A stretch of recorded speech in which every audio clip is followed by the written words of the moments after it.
프랑스 북부 해안에 이 유타 오마하 여기에는 미군이 들어갔고 골드 소드에는 영국군이 들어갔죠. 주노 해변은 캐나다군이 들어갔습니다. 같은 날 같은 작전임에도 불구하고 이 해변별로 그들이 쓰는 전술이 실은 다 달랐던 거잖아요. 네. 전반적으로 큰 피해 없이 성공을 하게 돼요. 그런데 생각보다 너무 다 잘 됩니다. 그런데 문제는 오마하입니다. 악명 높은 전장이었죠. 오마하에서 지금 미군이 네. 쉽지 않아요. 근데 그분이 주무시고 계셨어요. 아, 그래서 저는 오마하가 실패했다면 2차 대전의 미국이나 영국군의 전쟁 수행 자체가 흔들릴 수 있었다. 자, 또 돌아왔습니다. 1944년 6월 6일 이거 지금 계속 반복해서 외우겠어요. 그렇죠? 그런데 이게 44년 1월부터 시작된 전면적 포위망의 일부잖아요. 크게 전체적으로 봤을 봤을 때는 때. 그죠? 남쪽 이탈리아 전선에서는 연합군이 몬테카시노 돌산을 넘은 상태예요. 마크 클락이 드디어 그렇죠. 동쪽 소련 전선에서는 소련군이 레닌그라드하고 크림반도를 나치군으로부터 탈환하고 서진하고 있었습니다. 공중에서는 여전히 미영 연합공군이 제공권을 확보하고 있죠. 그리고 동시에 독일의 산업도시는 지금 계속 강타를 맞고 있는 중이고 해상은 뭐 제해권 이미 예전부터 장악을 하고 있었죠. 지금 이제 그런 상황 하에서 프랑스에 상륙해서 결정타를 날린 겁니다. 오늘은 연합군이 상륙한 이후 프랑스 내륙에서 어떤 일이 있었는지 좀 살펴볼 거예요. 독일군 입장에서는 우리가 그것도 좀 살펴볼 필요가 있어요. 지휘 통제 체계가 어떻게 점점 분열되어 가는가. 일부 구간에 대한 그 과도한 배치가 타당했던가 아니면 또다시 히틀러의 그런 잘못된 판단이 중첩된 건가. 도대체 히틀러는 독일군에게 어떤 명령을 내렸을까? 이것도 가볍게 스케치해 볼 생각입니다. 이것을 보기 위해서 필요한 극비 문서들이 있죠. 히틀러의 명령이 담긴 극비 문서를 캐나다로부터 입수했습니다.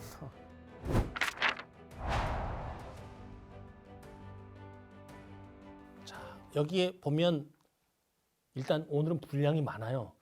기밀 해제가 됐는데 221페이지짜리를 우리 작가님이 구해 오셨어요. 방대합니다. 좌측에 제목이 나와 있죠. 제목부터 한번 좀 읽고 들어갈까요?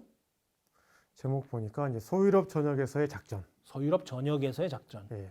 그리고 이 근거는 독일군 자료에 있다. 독일군 자료. 그러니까 독일군 자료를 보고 만든 문서인 겁니다. 그렇죠. 그러니까 적국 노획 문서를 가지고 네. 전황을 분석을 한 거군요. 네. 우측 상단에 비밀 해제 도장이 눈에 띄어요.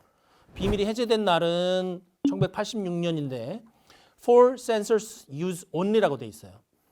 이것은 특별히 비밀 해제 등급이 있으면서도 인가된 자만 볼 수 있는 굉장히 높은 수준의 비밀 인가 등급을 가지고 있는 사람만 볼 수 있게 돼 있다는 겁니다. 59페이지에 보면 7월 1일 날짜 여기에 누가 나오냐면 룬트슈테트 원수가 나옵니다. 내용이 뭐냐 하면 지금 이 내용은 독일 서부군 총사령관인 룬트슈테트 원수가 독일 최고 사령부에 그러니까 히틀러에게 한 가지 건의를 하는 거예요. 상황이 안 좋습니다. 철수해서 새로운 방어를 구축하는 것이 좋겠습니다. 전략적으로 후퇴하시죠. 이것을 이제 재량권을 좀 저에게 주십시오. 카카 좀 이제 정신 차리세요. 놓으세요. 프리 핸즈를 저에게 주세요. 이런 내용이죠. 네. 히틀러는 뭐라 그럽니까? 여기서 말해도 돼요, 근데? 네. 써 있는데요. 뭐라고 됐어요? Hitler demands present lines be held. 안 돼, 하지 마. 막아. 이겁니다, 지금. 그러니까 현 위치를 고수하고 음. 돌파를 어떻게든 막고 만약에 뚫리면 다시 역습해서 어떻게든 막아내라. 한마디로 고수방어, 사수를 이 의미를 하고 있고 당시에 이제 현장 지휘관들은 전선이 완전히 붕괴되기 전에 조기 철수를 병력을 온전히 보존해서 조기에 철수하는 그런 거를 건의를 했다는 거잖아요. 근데 그거를 히틀러가 못하게 만들었다. 아하. 근데 이거는 전술적인 판단이 아니라 그렇죠. 뭔가 히틀러의 그런 정치적인 판단 혹은 뭐 내면에 있는 심리적인 어떤 그런 고집 뭐 이런 것들이 들어있던 것 같습니다. 그다음에 또 하나의 어떤 판단은 결국 41년도 12월 달에 아하. 모스크바를 코앞에 두고 소련군이 반격을 해오잖아요. 그렇죠. 그때 모든 지휘관들이 후퇴해야 된다라고 건의를 했을 때 히틀러가 다 잘라버린단 말이죠. 그때 어쨌든 후퇴를 안 하고 현장에서 고수를 했습니다. 네. 그리고 결국에는 거기서 지켜냈던 음흠. 군사적인 경험이 여기서도 하나 또 발휘되지 않았을까. 결국에는 이걸 다 종합하자면 결국 우리가 패배할지도 모른다라는 그런 공포, 여기에 더해서 아직도 연합군을 몰아낼 수 있다는 믿음. 그 믿음은 노르망디로 오는 게 아니라 저 위쪽에 깔레에서 더 올 텐데. 믿고 싶은 것을 믿는 거군요. 그렇죠. 그러면 우리는 아껴놨다가 저기서 반격을 하는 게 맞다. 어떻게든 여기서는 이렇게 고착시켜서 막아야 된다. 그러니까 그러니까 전반적으로 전선 자체를 여기서 완전히 뒤로 미루고 싶지 않았던 그런 판단이 분명히 있었던 것 같습니다. D-Day 상황으로 한번 가볼까요? 네네. 5개 해안에 상륙한 연합군, 독일군은 아차 싶었을 겁니다. 히틀러가 잠에서 깨고 이제 오후 늦게 여기가 아니네 싶었던 것이죠. 독일군은 연합군이 이제 상륙을 해서 내륙에 공격 대기 지점을 확보하고 있는 그 순간을 맞이하게 되는데 아직까지도 이것이 페이크인가? 진짜인가? 어디로 올까? 이것을 알 수 없는 상황이 됐어요. 네. 전장은 이미 복잡하고 그 전날 떨어진 공수부대 때문에 더 헷갈립니다. 히틀러가 내가 속았구나 하고 생각한 그 시점이 언제입니까? 정확히 시간으로 한번 따져볼 수 있을까요? 이게 진짜 애매한 것 같아요. 네. 그러니까 히틀러는 6월 6일 오후에도 긴가민가했다. 그러다가 기갑 예비대, 그러니까 예비부대 이동을 허가한 시간이 16시입니다. 그러니까 가도 좋다 하고 말을 한 시간이. 네, 가도 좋다. 오. 근데 이미 이 시점에서는 연합군은 교두보를 다 확보를 해놓은 상황이었고요. 하나만 아니에요? 그럼? 네, 그리고 이제 이게 참 문제인데 7월 뭐 중순까지도 히틀러는 여전히 깔리를 생각했다라는 이야기도 있거든요. 7월 중순까지요? 네. 그럼 막 맛이 간 거 아니에요, 완전히? 그러니까 상황은 노르망디가 안 좋은데 네. 안 좋기 때문에 부대 이동을 허가해줬지만 내심 그래도 깔리로 오지 않을까라는 그런 생각을 계속 했다라는 거죠. 이게 전부가 아닐 것이라는 생각도 있었나 봐요. 그렇죠. 네네. 더 올 것이 남았다. 네네. 그래서 이렇게 얘기했던 것 같아요. 그 이안 커쇼라는 군사사학자가 히틀러는 자신이 만든 기만 전술의 서사에 본인이 스스로 빠져서 현실적 판단을 유예했다. 그러니까 자기가 만든 그 상상 속의 전장 공간에 자기가 빠져서 현실의 전장을 보지 못했다는 거죠. 그렇다면 그때 히틀러는 어떤 심리 상태였고 그 다음에 독일군 지휘관들은 조직적으로 어떤 심리 상태였는지 또 남 박사님께서 심리학을 부전공하셨다고 들어가지고 한번 좀 이야기해 주시면 좋을 것 같습니다. 그게 이제 조직 심리학하고 행정학의 이론을 좀 가져오면 이렇게 해석을 할 수가 있어요. 히틀러는 우리가 알고 있다시피 독재자, 미치광이잖아요. 조직 안에서 권위가 지나치게 한 사람에게 집중되면 어떻게 됩니까? 현장에서 사고하거나 판단하지 않아요. 그냥 놔둡니다. 그 히틀러의 마지막 날들을 그린 그 영화에서도 분명히 나오잖아요. 그 기라성 같은 사령관들이 다 가만히 있잖아요. 네. 이것을 이제 경영학에서는 권위적 구조 하에서의 판단 마비라고 설명을 합니다. 다들 판단이 마비된 거죠. 그러나 이 지점에서 이런 생각도 들어요. 과연 이것이 히틀러 혼자만의 문제였을까? 히틀러가 독재자이고 미치광이기 때문에 이렇게 됐다고 모든 것을 우리가 책임을 전가하면 그 밑에 사람들은 책임이 없어지게 되는 거 아닌가 하는 생각이 들어요. 현장 지휘관들도 그런 차원에서는 뭐 룬트슈테트고 롬메리고 간에 어쨌든지 간에 결과적으로는 소극적이었고 책임을 회피했다. 히틀러는 어쨌든 이런 사람들이 소극적이고 회피했고 직언을 하지 않았기 때문에 당일까지 확실하게 깔레로 온다고 믿었던 것이 아닐까. 그렇죠. 그러니까 그 어느 누구도 감히 노르망디가 제대로 된 곳입니다라고 네. 이야기를 못했던 거고. 그렇죠. 뭐 그렇기 때문에 기갑 예비대에서 2개 사단만 일단 보낸 거잖아요. 2개 사단만 일단. 예. 그러면 뭔가 상황이 안 좋을 때는 가만히 있으면 중간이라도 간다는 게 맞을 때가 있어요. 거기서 섣불리 움직이면 진짜 우왕좌왕하는 겁니다. 네. 독일군 지휘관들도 여기서 우왕좌왕 하잖아요. 그 우왕좌왕을 하기도 전에 네. 우왕좌왕이라도 했으면 차라리 다행일 것 같은데 뭐 일단은 부재 중인 지휘관들이 많았습니다. 없어요? 그러니까 판단을 자체를 하지를 못했다는 거죠, 이 시점에. 어디 갔어요?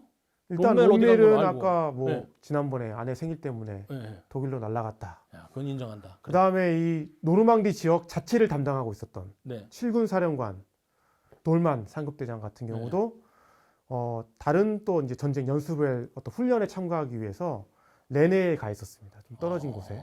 네. 네. 그 다음에 일친이 기갑군단 사령관 같은 경우도 뭐 브레셀, 그러니까 이쪽에 있다가 급하게 이제 복귀를 하게 되는 네. 거고요. 그 다음에 여기 이런 사람, 부재중인 사람뿐만 아니라 네. 그 노르망디의 각 상륙 지점에 있던 사단장들, 그러니까 현장 지휘관들 같은 경우도 사실 기습을 당했죠. 다들. 네, 그래서 뭐 그중 한 가지 사례가 이제 90일 사단장 네. 같은 경우도 6월 6일 날 뭐 회의를 했을 거 아니에요. 침공 회의 같은 거 어떻게 대책을 해야 되냐. 그렇죠. 네, 그래서 회의를 하고 돌아오는 중에 그 공수부대원한테 네. 매복에 걸려가지고 죽음을 당하기도 하고요. 야, 네. 전시 사단장 하나 없어지면 네. 진짜 예하 부대는 혼선에 빠지게 되죠. 네.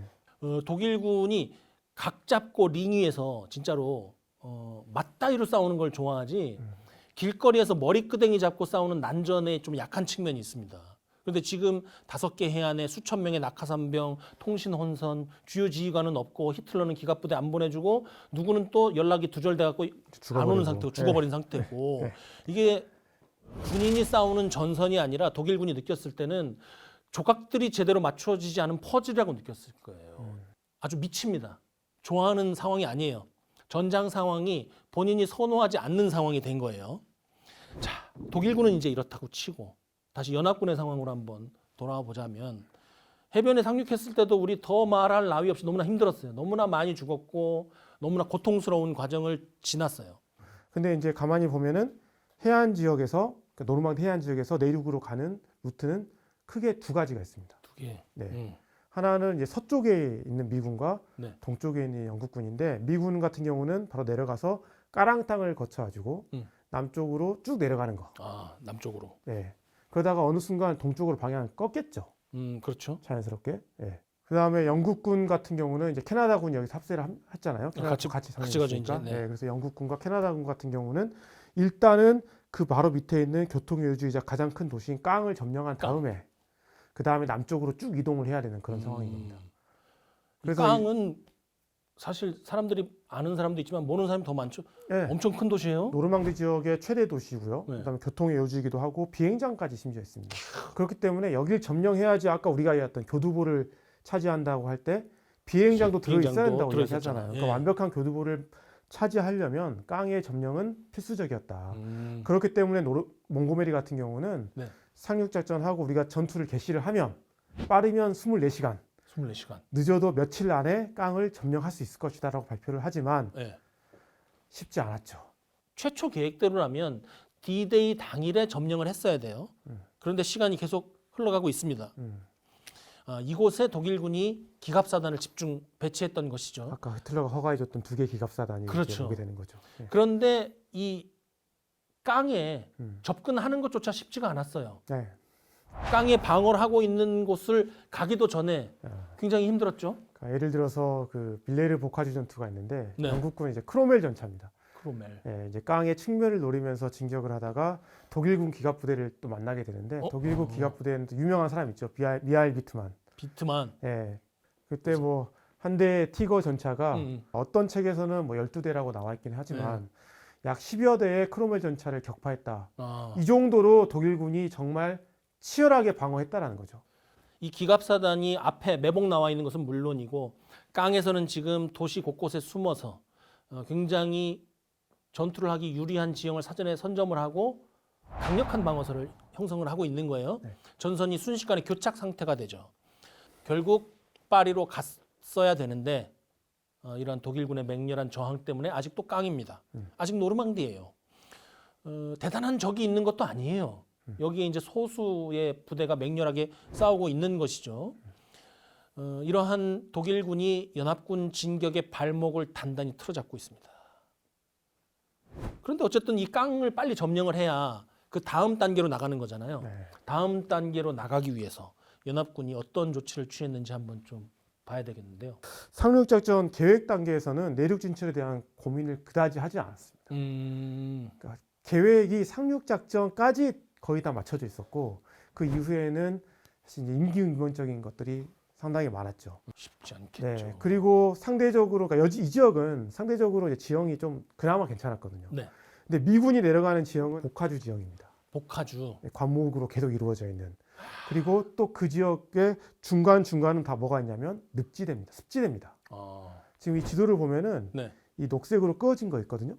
여기 이렇게 쭉쭉 네네. 그어졌잖아요. 그게 다 전부 다예요? 그게 관목지대입니다. 다. 그러니까 저걸 다 넘어가야 된다는 거예요.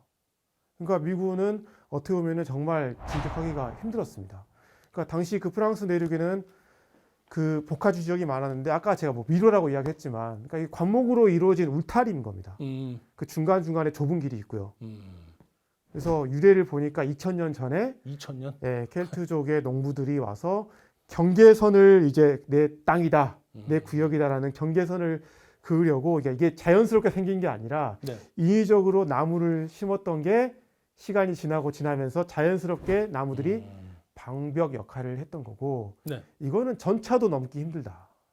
그렇죠. 높이가 어느 네. 정도 되면 네. 그다음에 또 그게 또 궤도에 걸리잖아요. 그렇죠. 네. 그러다 보니까 셔먼 전차 앞에다가 그 관목을 제거하는 불도저를 달아가지고 넘어가기도 하고 또 잘못 들어가면 완전히 이제 미아가 되기도 길을 하고. 잇는 거죠. 예, 그래서 보병들은 이건 죽음의 덫이다. 어. 왜 그리고 아무것도 없으면 어떻게든 가겠는데 그 사이에 다 누가 매복해 있는 겁니까? 독일군? 독일군들이 다 매복해 있으면 정말 이거는 뚫기가 쉽지 않았던 거고 사실 여기에 대해서 이제 오랫동안 이 지역을 관찰했던 사람들 몇 명은 경고를 하기도 했어요. 아, 여기 안 돼. 아, 쉽지 않을 것이다. 음. 근데 사실 거기까지는 많이 신경을 못 쓰던 거죠. 그렇죠. 예, 그러니까 모든 것에 대비할 수가 없잖아요. 일단 상륙부터 하고 보자. 음. 설마 그러겠어? 약간 이제 이런 생각이 참 어려운 부분이었던 것 같습니다. 그 부분이 흥미로운 지점이기도 해요. 네, 시간 부족이라는 것은 항상 우리가 마주하는 큰 장애물이죠. 연합군이 복화주 지형에 대해서 항공사진, 지형 지도가 없었겠습니까? 또 프랑스인들이 그 조언을 안 해줬겠어요? 알고는 있죠. 어느 정도 파악하고 있어요. 그런데 작전 계획 수립 시에 그 한 달을 모조리 쏟아 넣어도 상륙 계획을 완벽하게 만들 수는 없었잖아요. 일단 상륙이 가장 중요한 것이고 그 이후에는 간단한 시뮬레이션이나 아니면 참모 학습 정도로 마무리하고 여기 굉장히 돌파하기 어렵다잉 알아서들 잘해라잉 이 정도로 해서 예하 부대에게 거기를 극복할 수 있도록 대책을 강구하도록 지시를 했을 거라고요. 그런데 예하 부대라고 뭐 대책이 있나? 될 수 있나? 네. 네. 그래서 현장 전개한 이후에 시간이 한참 지난 후에 대응을 조금 했던 것이죠. 그 이후에 대응이라는 게 사실 근본적인 대응이긴 했습니다만 전차 개조, 네, 수색대를 불도저하고. 미리 보내서 네, 네. 예, 방향을 알려주고 독일군을 미리 제거를 하고 아니면 독일군이 없다고 알려주고 그리고 공병을 투입해서 이것을 개척하는 것. 이것은 시간이 굉장히 많이 필요한 것이죠. 네네. 그래서 시간이 필요할 수밖에 없었다. 미 군사사학자 카를로 디에스테 이 사람은 패턴에 대한 연구 전공자이기도 하고 이 시기를 굉장히 중점적으로 다루었는데 복화주 지형을 이렇게 얘기를 했어요. 연합군의 가장 유용한 교리, 복화주를 극복할 수 있는 가장 뛰어난 수단은 임기응변이었다. 그거 외에 다른 수가 없다는 것이죠. 자, 3주 동안 그래서 연합군이 몇 시간 만에 가기는커녕 30km를 갑니다. 하루 평균 1.5km밖에 전진을 못했다고. 1.5km. 기어간 것보다 더 느린 거예요. 그렇죠? 돌파에 성공한 후에 이제 가야 할 곳은 정해져 있죠. 네. 그러니까 다시 조금 이제 돌아오면 아까 이제 미군과 영국군이 두 갈래의 길에서 진격했다라는 거잖아요. 네. 근데 흥미로운 점은 기갑 전력이 영국군에 비해서 훨씬 더 우세하고 기동성이 뛰어났던 미군은 북하주 지형하고 그 다음에 꽃당땡 반도에 또 습지가 또 많거든요. 습지. 그러니까 우리로 따지면 논이에요. 음. 논에서 전차 기동이 가능해요? 그게 너무 뻘이 깊으면 안 되죠. 안 되죠. 물이 차 있고. 근데 여기가 1차 대전 때 이프르 전투하고 이때 장난 아니잖아요. 거기. 그 동네 진흙은 달라요. 그 네. 토층이 네네. 달라요. 네. 네. 그러니까 이게 정말 지형적인 요소 때문에 미국의 장점인 기동성이 발휘가 안 됐던 거고 반면에 영국군 같은 경우는 비교적 쉬운 지형이었는데 네. 여기서는 깡 앞에서 독일군의 저항에 부딪혀가지고 교착됐다는 겁니다. 야, 그러니까 이게 큰 그림에서 놓고 봤을 때는 연합군은 기동성이 좋은 미군을 어, 하필 거기다 써버린 거죠. 그러니까 오히려 제가 예전에도 네. 차라리 미군이 동쪽으로 가면 이렇게, 어땠을까. 예. 둘이 차라리 위치를 바꿔서 상륙했더라면 작전적으로 큰 그림에서 봤을 때는 더 좋은 성과가 날 수 있지 않았을까. 그러네요. 근데 각자 역할이 안 맞는 대로 갔다라는 겁니다. 패를 잘못 썼네. 어떻게 보면 잘못됐다는 거예요. 예. 그래서 영국군이 결국에 이렇게 왔을까라는 것은 영국은 자기 주인공이 되고 싶어서 그렇잖아요. 그렇죠. 깡을 강했어요. 빨리 점령하고 빨리 동쪽으로 가고 싶은 욕망이 있었잖아요. 두말할 나위 없어. 정말 그렇게 원했어요. 영국은. 근데 깡 점령이 되지 않아요. 처음에 캐나다군이 가서 쉽게 될 줄 알았거든요. 근데 독일군 저항이 엄청 셉니다. 그때부터 많이 실시했던 게 뭐냐면 전략 폭격이에요. 깡에 대한 어마어마한 이제 폭격을 해 붙습니다. 근데 오히려 아까 이제 뭐 여러 가지 건물들도 되고 막 했다고 했는데 그런 것들이 무너지면서 더 이제 방어선 독일군이 숨어서 방어할 수 있는 요새로 더 도시가 바뀌어가는 거고 어허. 그때 또 민간인들이 네. 7월 중순까지 깡이 엄청난 폭격이 계속되거든요. 아, 정말 상황이 점점 안 좋아지네요. 독일군 전사자보다 훨씬 더 많은 민간인들이 죽게 됩니다.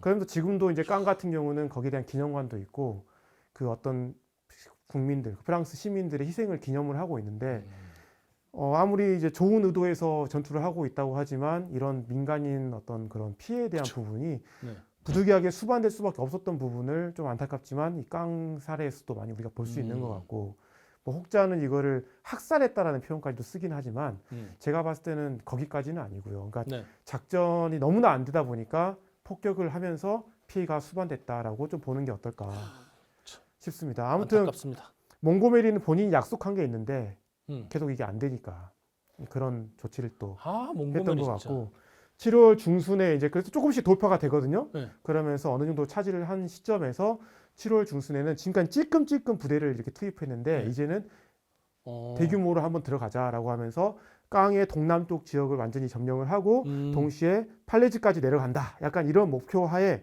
굿우드 작전이라는 것을 전개를 합니다. 그러면서 이 작전은 7월 18일부터 진행이 되는데 이때 무려 또 2,200여 기의 중폭격기, 1,200대의 전차, 그 다음에 10만 명 이상의 병력이 동원됐고 결국 여기서 깡을 완전히 뚫어내고 밑으로 내려가는 발판을 마련하게 되죠. 근데 이걸 또 완전히 불완전한 승리다라고 보는 평가도 있어요. 그렇죠. 너무 완전히 늦은 내려가지 감이 못했기 있어요. 때문에. 맞아요. 네. 너무 늦은 감이 있고 그렇죠. 네네. 또 저 작전을 진행하기 위해서 작전 지원 우선순위를 영국 쪽으로 달라고 또 얼마나 보챘을 것이며 그렇죠. 네. 그 과정에서의 갈등을 참느라고 또 얼마나 아이젠하워가 인내를 했겠습니까. 독일군의 저항이 만만치 않습니다. 여기서 이제 영화에 항상 등장하는 것 있죠. 88mm 대공포를 눕혀서 직사로 쏴서 88mm 대전차용으로 쏘고 영국군 전차에 정밀한 타격을 가합니다. 측방 방어가 불완전한 것은 뭐 물론이고 전방도 뻥뻥 뚫려버리죠. 이때 영국군이 1,000대가 넘는 전차 중에 상당수를 손실합니다. 그리고 사흘간 5,000명의 사상자가 나와요. 굿우드 작전 이야기죠. 네. 표면적으로는 전술적 실패처럼 보이지만 어쨌든 최종적인 작전의 목표, 그 이후에 기대하는 효과들이 너무나 중요했기 때문에 이러한 피해를 감당할 수밖에 없었습니다. 몽고메리가 이 작전으로 독일군 기갑 예비대 전체를 깡 방면에 묶어두는 효과를 처음부터 노렸다고 얘기를 하는데 결과적으로 그것은 노린 것 같지는 않고 저도 그렇게 결과적으로 그것도 너무나 늦게 된 것 같습니다. 생로 전선을 포함한 미군 측의 서부 돌파 작전에 부분적으로 기여했다는 얘기도 있는데 이것은 뭐 작전에 흔히 있는 일이죠. 네. 어떤 지역에서의 어쩔 수 없는 노력이 상대방의 오판을 유도를 해서 전체적으로 작전에 크게 기여하게 만드는 생로 전투 이것도 짚고 넘어가야 되겠죠? 네, 그러니까 기갑 전력이 우세했던 미국 같은 경우는 독일군의 저항보다는 오히려 복화주 지형과 습지라는 지형적인 요소 때문에 막혀가지고 네. 강둑을 그 길을 좁은 길을 제방 같은 길을 따라가지고 관목지대 하나하나를 점령하고 그 다음 또 다음 구획으로 넘어가는 정말 이거는 지난해. 하루에 1.5km씩 가는 네. 그런 전투를 치렀던 겁니다. 단계적으로 점령을 해 나가면서 야. 그럼에도 성과는 있었어요. 그러니까 네. 세르브르를 점령했죠. 한국 네네. 도시를. 그 그 다음에 남쪽 평화지대를 뚫고 드디어 생로까지 오게 됩니다. 생로까지 느리긴 왔다. 했지만 네. 최대 역시 무서운 거는 지형인 것 같아요. 이건 지형. 인간의 힘으로 어떻게 안 되는 거잖아요. 그래서 극복을 하고 나름 맞아요. 여기까지 네. 왔다. 근데 이 생로에는 독일군이 저항을 합니다. 생로에 이제 오니까 네, 지형을 겨우 극복하고 나니까 이제 네. 독일군이 있군요. 있죠. 네. 이 도시에 독일군이 이제 시가전을 하기 위해서 음, 곳곳에 저격병을 배치를 하고 그다음에 포병도 배치를 해놓고 음. 완강히 저항을 하게 되는데 또 미국도 여기서 이제 폭격도 가하고 여러 가지 이제 미국이 특유의 어떤 화력과 기동력을 활용을 해서 도시가 거의 폐허가 될 정도로 치열한 전투가 이제 벌어지게 됩니다. 그럼 특히 생로 같은 경우는 이제는 남쪽으로도 갈 수 있고 동쪽으로 갈 수 있는 도로가 나 있거든요. 네. 그렇기 때문에 전략적으로 반드시 확보해야 되는 음. 그런 곳이었고 미군이 여기를 이제 확보하기 위한 노력을 계속 하게 되는 거죠. 자, 이제 내륙으로 본격 진출할 수 있는 네. 허브가 마련된 셈인데요. 네네. 이제 중요합니다. 연합군은 여기서 더 이상 지연시킬 수 없어요. 전황의 그 변화를 감당하지 않으려면 전황을 빨리 내 것으로 가져와서 주도권을 확보하는 방법밖에 없습니다. 그렇죠. 지금 거의 한 달간 어떻게 보면 교착 상태잖아요. 지금 그렇죠. 노르망디 상륙전하고 네. 7월 초중반까지 거의 성과가 없다고 보면 됩니다. 그래요. 얼마나 네. 지금 수뇌부는 지금 불안하겠어요. 네. 피해도 점점 커지고 네. 연합군에게는 정말 이 상황을 돌파할 수 있는 돌파 작전이 필요한 것이죠. 연합군이 주도권을 잡은 결정적인 순간이 있다면 언제로 보는 게 좋을까요? 코브라 작전의 시작이라고 봅니다. 코브라. 네. 이 작전이 시작되기 전에 지도를 우리가 한번 볼 필요가 있는데요. 이게 1944년 7월 25일 코브라 작전 시작 직전의 이제 모습입니다.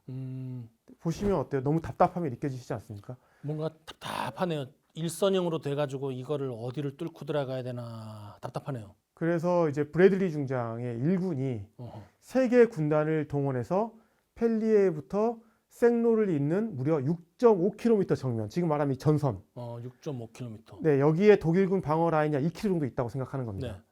그래서 이 종심 2km를 돌파하는 작전을 이제 시작해요. 세 개 네. 군단을 동원했고요. 네네. 거기서 이제 주공은 누구냐면 생로에 있었던 7군단입니다. 네네. 7군단장이 로튼 콜린스예요. 콜린스. 콜린스가 6.25 전쟁 때 미 육군 참모총장으로서 그렇죠. 도쿄도 오고 한반도도 오면서 전반적인 전략적인 어떤 그런 조언과 지휘를 또 함께 했던 사람으로 우리한테 널리 알려져 있지 않습니까? 네. 근데 이제 이 사람이 이런 어떤 서부 전선에서의 활약으로 라이트닝 조라는 별명이 붙거든요. 라이트닝 조. 예, 음, 번개조가 됩니다. 번개조. 예, 전혀 어울리진 않지만 번개맨. 번개맨이 되는 건데 음. 아무튼 이 작전은 무려 항공기가 3,000기가 동원돼요. 그러면서 독일군, 그러니까 생로 앞에 있는 독일군 방어선을 융단 폭격을 합니다. 융단 폭격. 이거는 카펫 바밍이죠. 그 일정한 지역에 대해서 어마어마한 폭탄을 그렇죠. 이제 쏟아 부으면 그 끝남과 동시에 지상군이 공격을 하자. 이렇게 되는데 문제가 좀 있었어요. 뭡니까? 작전 개시일이 하루 이틀 늦어진 것도 있었지만 더 큰 문제는 폭격 때 아군에 대한 오폭이 있었습니다. 여기서 최고로 그러니까 높은 직위에 있는 사람은 육군 중장도 전사했고요. 오폭으로 중장까지. 네, 그러니까 꽤 많은 숫자가 오폭에 당하게 되는데 육군과 공군의 어떤 그런 폭격에 대한 생각의 차이일 수도 있는데 육군은 나의 전선과 평행하게 폭격을 해주길 항상 요구합니다. 그렇죠. 그러니까 마치 터널을 만들어줘서 네, 앞에를 쓸어가면 그 선에 맞춰서 내가 갈 수 있는 것이 굉장히 유리하고 네. 쉽다고 생각하는 경향이 있죠. 그리고 오폭을 안 당하니까요. 그렇게 되면. 음. 그러니까 내 전선이 있으면 내 전선 밖에서 공군이 이렇게 날아가면서 음. 상대방을 폭격해주길 원하는데 네. 공군은 아군 전선으로부터 이렇게 수직으로 쭉 그렇게 갈 가서 수밖에 없죠. 넘어가서 네. 하는 게 타겟 잡기도 좋고 네. 또 피해를 줄이는 데도 좋잖아요. 네. 결국 공군은 공군식대로 수직 폭격을 하면서 이제 아군 진영에 포탄을 떨어뜨리면서 오폭이 나긴 했지만 그럼에도 불구하고 융단 폭격의 효과는 엄청났던 것 같아요. 그러니까 이 일대에 독일군이 완전히 제가 봤을 때는 그냥 마비됐다라고. 그렇죠.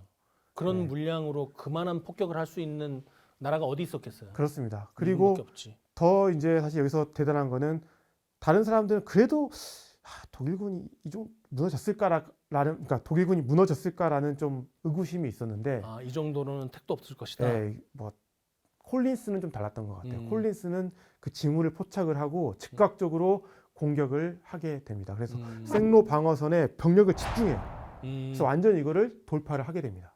그래서 한 번 딱 돌파를 하니까 전 전선에서 이제 수십 킬로씩 전진을 하기 시작을 하게 됐고 그렇죠. 그 다음에 여기에 또 누가 가세를 하냐면 패튼의 3군이 오게 돼요. 아 이제 왔어요? 패튼이 3군이 와서 저쪽 이제 처음에 상륙 후보 중 하나였던 그 반도 있잖아요. 네. 브루타뉴 반도. 그쪽으로 이제 패튼 3군 일부가 가게 되고 이 시점에서 브래들리 같은 경우는 집단군 사령관이 됩니다. 네. 그러면서 브래들리가 패튼도 지휘하고 네. 어떻게 보면 미군의 규모가 엄청나게 이제 커지게 되면서 남쪽으로 그 다음에 동쪽으로 쾌속 전진을 하면서 전선 자체를 완전히 확장시키게 됩니다. 그렇죠. 돌파구 확장이 이제 되는 거죠. 네, 전반적으로 다. 네. 그러다 보니까 상대적으로 이 시점에는 영국군 같은 경우는 진격이 안 되고 있었잖아요. 지금 오히려 늦죠, 지금. 아까 그 굿우즈 하면서 네. 깡을 확보를 하고 했지만 그 일대에서 딱 막 약간 막혀 있는 그런 상황이잖아요. 네. 게다가 후틀러가 나중에 이야기가 나오겠지만 그쪽 깡과 싸우는 독일군에게 후퇴를 금지하고 있는 그런 상황 속에서 자연스럽게 독일군 주력이 도망을 못 가고 속수무책으로 아르장땅과 펠레즈 사이에 뭔가 고착이 되게 됩니다. 껴버리는 거 확. 네, 껴버리는 그러니까 전선 자체가 네. 약간 올가미가 연합군 입장에서는 올가미가 되는 거고 독일군 입장에서는 이거 뭐라고 해야 되지? 약간 그 저 이빨에 낀 녹말이 수식계처럼 된 거예요 지금. 네, 그러니까 쐐기처럼 된 거예요. 쐐기. 나올 수가 없어. 네, 쐐기처럼 들어갔는데 껴 있어 지금. 맞아요. 아무리 혀로 해도 안 나와. 네. 그러니까 독일군은 쐐기, 연합군 입장에서는 독일군을 가두는 올가미처럼 뭔가 이렇게 형성이 되면서 독일군이 이 지역에서 그러니까 아르장땅과 팔레즈 이 사이 지역에서 포위당하기 시작합니다. 결국에는 코브라 작전이 딱 돌파를 하고 나서의 전선 확장이 이런 모습으로 나오게 되는 거죠. 코브라 작전으로 그냥 콱 쏴가지고 그 안에 콱 물어버렸군요. 네, 쭉 확대해서 가니까 결국엔 독일군의 주력이 그러니까 깡에서 영국군과 싸우고 있었던 독일군 주력 기갑 부대에도 함께했던 그 주력이 자연스럽게 갇히게 되는 결과를 만들어낸 거죠. 여기에 대해서 조금 전술적으로 설명을 해줄 필요는 있을 것 같아요. 방어하고 있는 전선에 돌파구가 생겼을 때 그 방어하는 부대 전선에 생기는 변화 중에 하나는 스스로 전선 조정을 해야 되는 경우가 생깁니다. 전선 조정이라는 것은 뭐냐 하면 방어상에 있는 돌파구가 확장이 되어서 방어하고 있는 부대가 역으로 포위가 되지 않도록 불리하지 않지만 일부러 후퇴하는 거예요. 그것을 이제 계획된 철수라고 얘기를 하죠. 지금 그런 상황이 일어나고 있는 거예요. 계획된 철수를 이제 해야 되는데 적절한 시기를 계속 놓치고 있는 거죠. 독일군은 지금 히틀러 때문에 그래서 결국 우리 모습이 어떻게 되냐면 지도를 딱 보면 이해를 할 것 같은데 한번 보시죠. 저기 보면 올가미가 만들어진 게 보이지 않습니까? 못생겼다. 독일 입장에서는 어때 이게 쐐기처럼 나와 있는데 연합군 입장에서는 이걸 올가미처럼 그렇죠. 묶고 있는 모습으로 나오게 되는 겁니다. 저기를 이제 똑 따먹으면 완전히 포위가 돼서 경멸이 되는 거죠. 네, 그래서 저 입구를 잘 닫는 게 중요하겠죠. 자, 팔레즈 포위전. 네네. 이게 8월 달입니다. 연합군이 팔레즈 지역에서 독일군을 완전히 포위를 하게 되죠. 히틀러는 지휘관들의 철수 건의를 완전히 무시했어요. 현 위치에서 절대로 철수하지 마라. 독일군은 적절한 후퇴 시기를 이미 놓친 상태죠. 지금 아무것도 할 수 없어요. 그래서 여기에서 5만 명이 포위를 당해서 전사하거나 포로가 됩니다. 사실상 서부 전선에서 독일군의 저항은 이때 무너졌다고 해도 과언이 아닙니다. 지금 이 코브라 작전하고 팔레즈 포위전 같은 경우에는 영국 군사 역사가이자 저술가인 맥스 헤이스팅스가 뭐라고 그랬냐면 이 코브라 작전 그리고 팔레즈 포위전 이 국면은 노르망디 전역에서 가장 결정적인 돌파구를 마련한 작전이고 연합군이 프랑스 내륙으로 진격을 가속화하는 전환점이 됐다고 얘기를 해요. 이 역사적인 장면의 하나의 임계점이 된 것이라서 매우 중요한 국면이라는 거죠. 이러한 형태의 작전, 이러한 형태의 전술들이 우리 한반도 미래 전장을 생각할 때도 충분히 고려해 둬야 되는 것이 아닌가 저는 그렇게 생각을 해요. 어쨌든지 간에 이 작전의 성공은 독일군의 주요 기갑 부대를 깡 지역에 묶어두는 그러한 영국군의 전략과 맞물려서 그게 졸지의 전략이 돼버렸군요. 결론적으로 하나의 전략이 된 거죠. 네. 전술적인 하나의 그 우연한 결과가 전략이 되었고 네. 팔레즈 포위망 형성에 결정적인 역할을 합니다. 자, 그래서 이제 코브라 작전이 전술적인 중요성을 넘어서 전략적으로 매우 중요한 작전이었다고 얘기를 하는 것 같습니다. 이쯤에서 이제 휴가자 복귀 현황 한번 파악하도록 하겠습니다. 행정반에서 전파합니다. 행정반에서 전파합니다. 롬멜 원수 휴가 복귀했으면 행정반에 보고 바랍니다. 맞습니까 지금? 네, 보고해야죠. 맞습니다. 네. 네. 그래 자라 이제. 그러니까 롬멜의 원래 계획은 상륙한 딱 그날 바로 연합군을 바다로 몰아내고 싶었던 거잖아요. 수장시키고 싶었겠죠. 선방어를 통해서 기갑부대를 최대한 내가 가깝게 운용을 해서 딱 선방을 통해서 몰아내는 게 목표였는데 이미 안 됐잖아요 지금. 너무 늦었죠. 너무 늦었죠. 네. 그리고 그나마 좀 이제 늦었더라도 하면 좋은데 안 되는 이유가 또 있습니다. 뭡니까? 바로 이제 연합군의 공군입니다. 롬멜이 가장 두려워했던 거죠. 그러니까 연합군 공군이 이 시점에 와서 하루 평균 한 3,000 소티 정도를 어우, 출격을 야. 할 만큼 엄청난 공습을 하게 됐고 네네. 제공권이 완전히 넘어갔다는 게 독일의 3항공전단 같은 경우는 아주 많아봤자 네. 한 300소티, 그러니까 아주 거의 많아봤자. 10배 정도의 차이가 났고 그것도 거의 공중전 하면 상대가 안 되는 그렇죠. 그런 이제는. 상황이었던 거기 때문에 음. 참 그나마 이제 싸우는 7월 중순에 지상에서 싸우고 있는 독일 부대 입장에서는 독일 공군이 나타나면 네. 너무나 반갑고 너무나 기뻐서 그렇죠. 환희의 어떤 그런 목소리를 높이면서 이야기를 그렇게 환희를 했다 할 네. 정도로 드물었다는 거죠. 독일 공군의 활약이. 그 정도로 연합군의 공군의 어떤 활약은 압도적이었고 거의 뭐 공중 우세를 넘어 제공권을 이제 잡고 있었다. 그렇기 때문에 롬멜은 참 쉽지 않았다. 쉽지 않았다. 예, 그리고 이제 본인은 결국 뭘 하려고 하냐면 이제는 뭐 기동전을 하기 힘들잖아요. 그렇기 때문에. 그렇죠. 예, 지금 이제, 뭐 주도권을 잃은 상황에서 네, 기동 방어를 할 수는 없죠. 방어를 남은 거. 하려고 합니다. 남은 거 하나. 방어죠, 방어. 최대한 시간을 끌어보겠다. 시간 끄는 방어입니다. 그거라도 잘하면 되죠. 그렇습니다. 그러면서 결국에는 우리 기갑 부대가 반격할 수 있는 여건이라도 좀 만들어주자. 뭐 이런 생각이었던 거겠죠. 그런데 기동 방어를 포기하고 기갑 부대를 활용해서 방어에 최대한 활용해 보겠다. 그렇게 하면 되잖아요.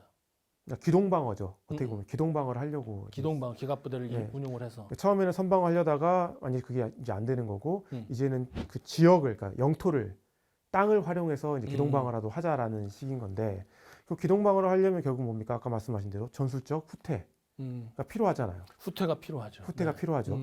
근데 그거를 못하게 한 사람이 있었던 거죠. 히틀러. 네, 롬멜이 이기지 못했던 사람 히틀러입니다. 히틀러는 롬멜만 이기지 못한 게 아니라 네. 당시에 그 정치적 수완이 가장 뛰어난 사람이라고 얘기했던 게 룬트슈타트. 네. 그리고 전략의 천재라고 불렸던 사람이 만슈타인 있죠. 독불 장군이라고 불렸고 온 전장을 씹어먹고 다녔던 구데리안. 이들도 히틀러의 고집을 못 꺾었고 발터모 모델은 그 히틀러에게 곁에 붙어 있었던 굉장한 충신이었어요. 히틀러 빠였어요. 그런데 발터 모델 얘기도 안 들었다는 거 아니에요. 그러니까 아무도 말릴 수가 없었어요. 절대 후퇴 금지 명령을 내렸던 것이죠. 히틀러는 결과적으로 독일군 참모부가 갖고 있는 우수한 작전술적인 역량을 그 후퇴 금지 명령을 통해서 쓰레기통에 그냥 처박은 거나 다름이 없었던 것 같아요. 그러다가 결국에는 코브라 작전을 거치면서 독일군이 팔레즈 포위망에 갇히게 되는 이제 결과를 낳게 되는 거죠. 지금. 히틀러의 절대 후퇴 금지 명령 이게 그 교리적으로 보면 어떤 영향을 미쳤다고 보면 될까요? 그러니까 이게 뭐 전술적인 수준이 아니라 이거는 거의 전략적인 수준이 돼버린 것 같습니다. 그러니까 일정 지역에서 후퇴를 못한 것뿐만 아니라 이거는 전체적으로 독일군이 후퇴 그렇지. 못하게 만드는 거예요. 그렇죠, 그렇죠. 전체 그러니까 니네만 하지 마 그게 아니라 네. 전체적으로 다 내려간 현장을 명령이니까. 고수해라. 라는 거는 그래서 이거는 단순히 어떤 한 지역, 뭐 예를 들어 깡이랄지 아니면 뭐 생로랄지 이런 지역에서의 어떤 문제가 아니라 네. 이 노르망디를 넘는 서부 유럽 전체의 어떤 독일군에게 파급 효과가 컸다. 네. 그렇게 좀 해석을 할 수 있을 것 같고 네. 결국 이거는 전술적 후퇴를 넘어서 전략적 후퇴라고 볼 수가 있는데 단순히 후퇴하지 마 이게 아닌 것 같아요. 자포자기. 예, 그러니까 이게 어떻게 아무것도 하지 마. 듣는 사람 입장에서는 선택지가 없는 거야. 아, 그러니까 그렇죠. 결국에는 후퇴라는 어떤 그런 선택지가 있어야지 내가 유연한 판단을 할 수 있고 전술적 대응을 할 수 있고 뭔가의 어떤 행동을 해 보겠는데 네. 결국에는 후퇴 말고 뭐 할 게 뭐가 있습니까? 맞서서 죽어야지. 싸울 수밖에 없는 거잖아요. 계속 싸우다 보면 어느 순간 연합군은 어디 있습니까? 뒤에 있거나 나는 갇혀버리고 그러다가 결국 이렇게 팔레즈 포위망에 갇히게 되는 비밀을 만들어 주지 않았나. 그 다음에 놀멜도 이제 죽음을 맞게 되죠. 나중에 예, 청산가리 그쵸? 약을 먹고 예. 그러면서 뭐 독일은 계속 이 시점부터는 악수를 거듭하는 것 희망이 같습니다. 없네. 희망이 네. 없어. 네. 자, 그러면 희망이 없네요. 네. 뭐 지금 우리가 유일하게 믿고 있다고 하기엔 좀 그럴 것 같지만 어쨌든지 간에 롬멜마저 죽었으면 네. 나중이긴 하지만요. 좀. 응. 네. 희망이 없는데 네. 그래서 이제 결론적으로 전쟁사 우리가 공부할 때 혹은 음. 뭐 이렇게 역사학 쪽에서는 이 시점, 그러니까 팔레즈 포위망 형성되는 이 시점에서부터 그러니까 결국에는 노르망디 교두보가 확장이 되고 프랑스가 해방되고 독일 본토의 압박으로 이어지는 연합군의 본격적인 승리 국면이 시작됐다라고 이제 보는 시각이 좀 지배적인 것 같습니다. 그런데 좀 한편으로 좀 생각해 볼 건 뭐냐면 연합군은 1944년 이전에 전쟁을 끝내려는 전략 목표를 가지고 있었습니다. 그렇죠. 네. 그런데 지금 44년에 끝내야 끝나야죠. 되는데 네. 뭔가 또 안 된 거로도 볼 수 있거든요. 뭐가 안 됐습니까? 그러니까 미국의 전략은 노르망디 상륙작전 이후에 최대한 빨리 베를린까지 가는 건데 히틀러의 사수 명령에도 불구하고 네. 팔레즈 포위망을 형성했던 거에도 불구하고 독일군 이 지역에 있는 독일군 주력을 무너뜨리지 못했다라고도 볼 수 있는 겁니다. 그래서 그 독일군 주력이 계속해서 뭔가 연합군을 방해했다. 제가 이 이야기를 하는 이유는 뭐냐면 뭡니까? 팔레즈 포위전이 생각만큼은 성공적이지 못했다라는 거예요. 포위는 되긴 됐지만 네, 포위가 절반쯤 됐어요. 그러니까 결국 이 포위를 하려면 이 올가미에서 올가미 입구를 그러니까 그물망에서 그물 입구를 딱 닫아야 됩니다. 근데 그거를 절반 정도 열어놨다는 거예요. 위에선 누가 내려오고 있어요? 영국군이 내려오고 있죠. 아래에선 누가 올라갑니까? 미군이 올라가는데 그 협조가 잘 돼야 되는데 양쪽의 협조가 잘 이루어지지 못했다. 연결 작전에 뭔가 문제가 있었구나. 전투 지경선 어떤 설정부터 시작해서 누가 이 작전의 주인공이 될까부터 시작을 해가지고 잘 안 됐다라는 부분이 컸던 것 같습니다. 그 몽고메리 또 나옵니까 여기서? 몽고메리 나오고요. 브래들리도 최대한 빨리 진격했어야 되는데 네. 그걸 못한 부분이 있고 몽고메리 같은 경우도 캐나다군이 이걸 막아줄 줄 알았는데 안 되거든요. 네. 그러면 영국군이라도 가서 해야 될 거 아니에요. 조금 더 동쪽으로 가서 센강에서 차단하면 되지 않을까? 약간 이런 생각도 가지고 있어서 미군이 빨리 닫아주세요라는 어떤 그런 협조 요청에 제때 딱 타이밍 있게 닫아주지 못했다. 그러니까 영국군이 닫아주면 미군이 딱 잡아야 될 거 아니에요. 근데 그게 타이밍이 안 맞았던 거예요. 그래서 아까 5만 명 정도를 우리가 이렇게 뭐 섬멸했다라고 이야기하지만 더 많은 숫자가 다 빠져나갔죠. 팔레즈 포위망에서 독일군의 주력을 크게 네. 경멸하고 네. 파리로 곧장 직진할 수 있는 절호의 기회를 상호 협력의 부족, 네. 또 그 각국의 그 자국 이기주의 이런 것 군의 때문에 자군 이기주의. 네. 적기를 놓쳤네요. 네. 그러니까 사실 미군 입장에서도 코브라 작전이 딱 돌파에 성공하고 나서 이 정도까지 뭔가 성과를 가져올지 몰랐던 거예요. 그러다 보니까 호기가 찾아왔을 때 이 호기를 어떻게 해야 되지? 그러니까 이 계획이 딱 없었기 때문에 이걸 임기응변으로 딱딱딱 그때그때 해야 되는데 그 정도의 작전술적인 능력이 아직 미군에게는 없었다라고 볼 수 있는 거고. 그렇죠. 네. 미군도 사실 이런 규모의 작전 처음이니까. 그렇죠. 네. 그렇죠. 영국군 입장에서도 본인이 주인공은 되고 싶었지 미국이 주가 되는 거기에 보조 역할로서 역할을 잘 못했던 거고. 네, 그런 문제가 좀 생겼던 것 같습니다. 어떻게 보면 지금 돌아가고 있는 지구촌 상황과도 좀 비슷하지 않나 하는 네. 생각이 드는데요. 네, 근데 뭐 그럼에도 불구하고 전반적으로 봤을 때 성공했죠. 근데 조금 더 잘할 수 있는 거를 아쉽게 못했다라고 정도로 좀 이해하면 어떨까 싶습니다. 네. 이제 시크릿 분석 시간입니다. 한번 좀 더 우리의 생각의 영역을 넓혀 볼까요? 히틀러가 후퇴 명령을 내리지 않았고 독일군 지휘관들이 자기의 재량 하에 가지고 있는 전술적인 역량을 최대한 발휘할 수 있었다. 그러면 무엇이 어느 정도 달라졌을까요? 이런 팔레즈 포위망까지는 안 갔겠죠. 그러니까 어느 정도 센강이나 아니면 이런 데서 독일군이 항상 이제 생각하는 거 있잖아요. 그러니까 어느 정도 독일군도 1차 대전 때 보면은 선방어를 잘했습니다. 네. 뭐 지크프리드 선, 힌덴부르크 라인도 해가지고 그렇죠. 방어전을 잘 펼치기도 했고요. 네. 그러니까 어느 정도 시간을 더 벌 수 있지 않았을까. 그러면서 연합군에게 더 많은 피해를 줄 수 있지 않았을까. 뭐 이제 이런 거죠. 그러니까 오히려 계속 그 자리를 고수하려는 그 노력 때문에 결국에는 그 땅을 다 내주게 됐고 피해도 더 커졌다.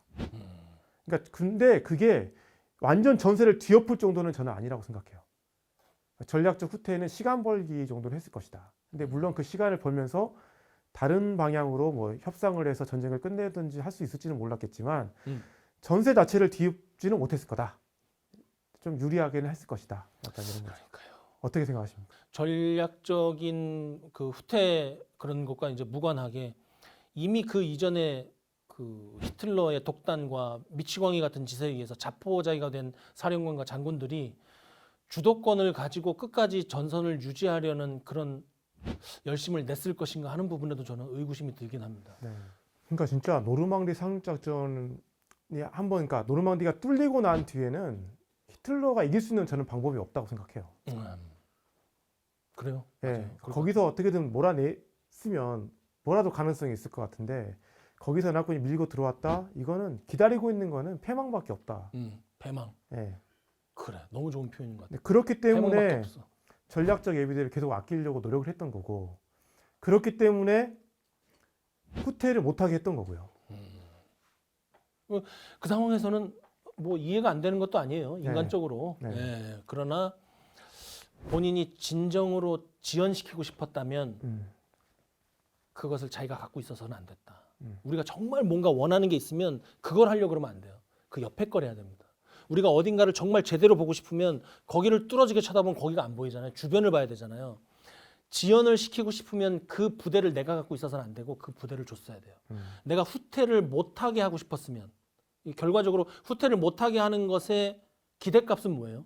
그 전선이 오래 지켜지는 거죠. 그렇죠. 그러면 후퇴를 하게 오히려 허용을 해줬어야 돼요.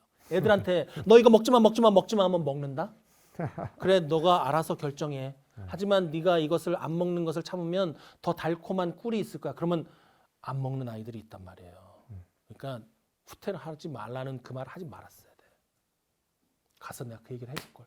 깜빡했네 바빠. 시간 여행을 좀 하십시오. 시간 여행하면 난 바로 쏴버리지. 네. 그러니까 그 유일한 방법은 1차 대전 때처럼 힌덴부르크 라인처럼 처음부터 그냥 구축을 할 수 있는 그렇죠. 그거밖에 없는 거죠. 처음부터 선. 근데 그걸 하기는 했어야 싫었던 되는데. 거지 히틀러는. 예. 예. 히틀러의 자존심이 허락하지 않았겠죠. 수세적이고 싶지 않다. 네. 나 땅 히틀러. 하나라도 뺏기고 싶지 않다. 아, 그거 저 같은 범인이 어떻게 이해를 하겠습니까? 하긴 우리가 그렇죠. 예. 우리가 범하고 있는 오류가 있어요. 음. 우리가 나는 그렇게 생각해요. 내가 히틀러보다 똑똑하진 않아. 내가 히틀러보다 그 사람 잘못된 리더십이지만 그 사람보다 보스십이나 리더십이 뛰어나지도 않아요. 우리가 비판할 수 있는 건 사후적으로 이렇게 할 수 있는 거지 그 사람이 자꾸 바보라고 생각하면 안 될 것 같아요. 그러니까 우리는 역사를 알고 결과를 알고 있기 때문에 이런 음. 이야기를 하는 거죠. 근데 당시 히틀러의 상황으로 돌아가자면 우리에게는 음. 비밀병기 V1, V2가 막 나오고 그렇죠. 네. 나는 정말 기적을 일으키는 사람이고 그렇죠. 연합군의 뭐 전략 폭격은 뭐 폭격이 독일 도시로 떨어지고 있긴 하지만 그렇죠. 독일의 동원율이나 이런 것들은 점점 올라가고 있고 그렇죠. 막 여전히 우리 군대는 잘 그쵸. 싸우고 있고 그러니까 아르덴 대공세를 한 거죠. 노르망디 상륙작전 참으로 여러 가지 이야기가 담겨 있습니다. 지휘관의 결정 하나, 지형의 조건 하나하나가 수만 명의 운명을 바꾸고 우리 인류 역사의 방향을 흔들었습니다. 전쟁은 단순한 힘의 대결이 아니라 정보, 작전, 전략 또 그 반대편에 있는 오판과 고집이 만들어낸 결과이기도 합니다. 우리는 오늘 이것을 알았죠. 극비문서 전쟁의 실마리 저희는 더욱 충격적인 문서와 함께 다음 시간에 찾아오겠습니다. 오늘 수고하셨습니다. 고생하셨습니다.